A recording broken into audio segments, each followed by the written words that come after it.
یہ قربانی کا وقت آیا تو رسول پاک صلی اللہ علیہ وسلم نے فرمایا، حضرت ابن عباس حضور کے چچا زاد ہیں، وہ کہتے ہیں نبی پاک علیہ السلام نے فرمایا فاطمہ اپنی قربانی کے قریب آ جاؤ اور گواہ بن جاؤ۔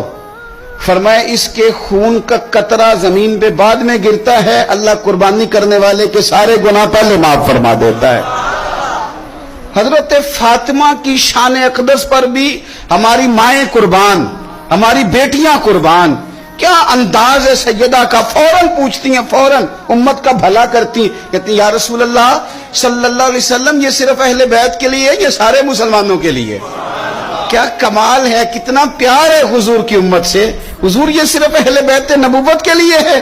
نبی پاک نے فرمایا نہیں فاطمہ یہ ساری امت کے لیے فضیلت ہے، کہ قربانی کرنے والے کے جانور کا خون کا قطرہ بعد میں زمین پہ گرتا ہے، اللہ سارے گناہوں کو پہلے معاف